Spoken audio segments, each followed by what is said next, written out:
Hi hello welcome back to our channel. ఈరోజైతే నేను పులిహోర అయితే ప్రిపేర్ చేశానండి. ట్రావెలింగ్కి అయితే వెళ్తున్నాను ట్రైన్లో, దానికోసం అయితే ప్రిపేర్ చేశాను. చేసాక ఒకసారి టేస్ట్ చూస్తే సూపర్ అయితే వచ్చిందండి. అందుకోసమైతే ఈ రెసిపీ అయితే మీతో షేర్ చేసుకుంటున్నాను. చాలామందికి పులిహోర చేయడం వచ్చు, కాకపోతే ఇలా డైరెక్ట్గా చింతపండులో మనం పచ్చిమిర్చి యాడ్ చేసుకుంటాం చూసాం, ఆ ఫ్లేవర్ చాలా బాగుంటుందండి. పచ్చిమిర్చి కూడా చాలా టేస్టీగా ఉంటుంది, కొంచెం పుల్లగా కొంచెం ఉప్పుగా. ఫస్ట్ అయితే రైస్ అయితే మంచిగా వాష్ చేసుకొని రైస్ కుక్కర్లో పెట్టేశానండి. అండ్ దానిలో అయితే కొంచెం అయితే ఆయిల్ అయితే యాడ్ చేస్తున్నాను. ఆయిల్ యాడ్ చేయడం వల్ల మనకి రైస్ అనేది పొడి పొడిలాడుతూ చాలా బాగా వస్తుంది. ఒకసారి ట్రై చేయండి, తర్వాత మీరే కామెంట్ సెక్షన్లో కామెంట్ చేయండి. చాలా పొడి పొడిలాడుతూ వస్తుంది. రైస్ కూడా పులిహోర కూడా చాలా టేస్టీగా కూడా ఉంటుందండి ఇలా ఆయిల్ యాడ్ చేయడం వల్ల. దీనిలోనే మీరు కొంచెం పసుపు కూడా యాడ్ చేసుకుంటే తర్వాత మీరు పసుపు కూడా కలపాల్సిన అవసరం లేదు. ఇవన్నీ టిప్స్ అండి. నేనైతే పసుపు అయితే యాడ్ చేయలేదు, నేను పసుపు అనేది ఆయిల్లో అయితే యాడ్ చేస్తాను, అందుకని ఇందులో యాడ్ చేయలేదు. తర్వాత చింతపండు మంచిగా నానబెట్టేసి ఆ జ్యూస్ అంతా తీసేసేసి మంచిగా దాంట్లో అయితే ఉప్పు అయితే యాడ్ చేసుకోండి, కల్లుప్పు యాడ్ చేసుకోండి, బాగుంటుంది. ఇలా ఉప్పు యాడ్ చేసుకున్నాక తర్వాత మీరు అయితే పచ్చిమిరకాయల్ని ఇందులో అయితే మంచిగా పచ్చిమిరకాయలు జస్ట్ కొంచెం అయితే కట్ చేసేసుకొని సైడ్కి అవన్నీ ఇందులో యాడ్ చేయండి. అప్పుడు ఏంటంటే ఆ పచ్చిమిరకాయ లోపలికి మనకి పులుపు అనేది పోయి చాలా టేస్టీగా అయితే ఉంటుందండి పులిహోర.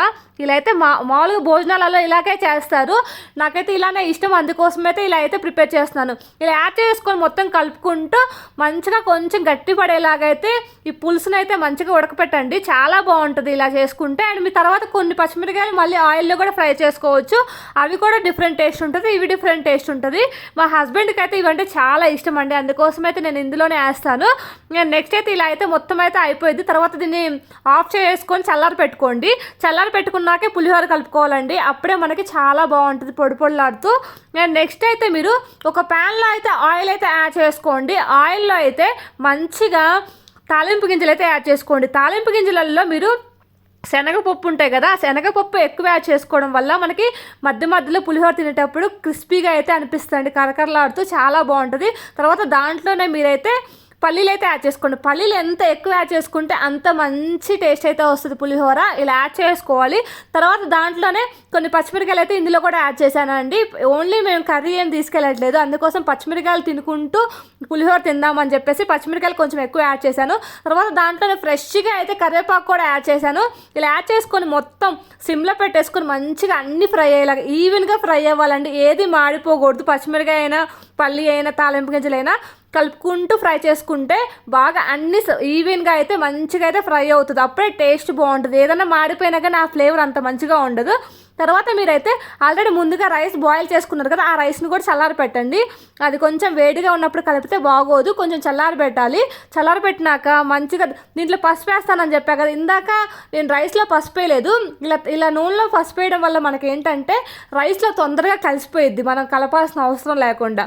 అందుకోసమైతే ఇలా ఆయిల్లోనే నేను పసుపు అయితే యాడ్ చేస్తాను. ఇలా యాడ్ చేసుకొని మొత్తం కలిపేసేసి పసుపులో ఉన్న కొంచెం పచ్చి స్మెల్ కూడా పోయిద్ది, ఎందుకంటే మనం ఆయిల్ యాడ్ చేస్తాం కదా వేడివేడి ఆయిల్లో, దానివల్ల పచ్చి స్మెల్ పోయి కొంచెం బాగుంటుందండి. తర్వాత మొత్తం అయితే ఫస్ట్ అయితే చింతపండు పులుసు అయితే కలిపేసాను రైస్లో.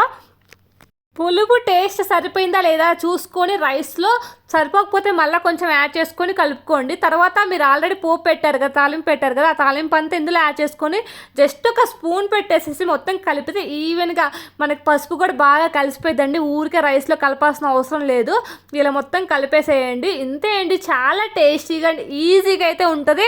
అండ్ మనకి ఒక 2 days అయినా స్టోర్ ఉంటుందండి. మనం దీంట్లో ఒక్క డ్రాప్ కూడా వాటర్ యాడ్ చేయలేదు కాబట్టి, అండ్ వాటర్ అంతా ఇంకిపోయేటలాగా మనం డ్రైగా పెట్టాం కాబట్టి ఒక 2 days అయినా మంచిగా ఉంటుంది. అండ్ మన జర్నీలకు బాగుంటుందండి. మేమైతే కర్రీ కూడా తీసుకెళ్ళలేదు, ఓన్లీ ఆ పల్లీలు ఆ పచ్చిమిరకాయలు ఆ ఫ్లేవర్ నాకు బాగా ఇష్టం, అందుకని దీంట్లో కర్రీ అయితే అస్సలు యాడ్ చేసుకోను. కర్రీ యాడ్ చేసుకుంటే కర్రీ ఫ్లేవర్ హైలైట్ అవుతుంది, పులిహోర ఫ్లేవర్ తక్కువ అవుతుంది కదా అని చెప్పేసి నేను అస్సలు యాడ్ చేయను.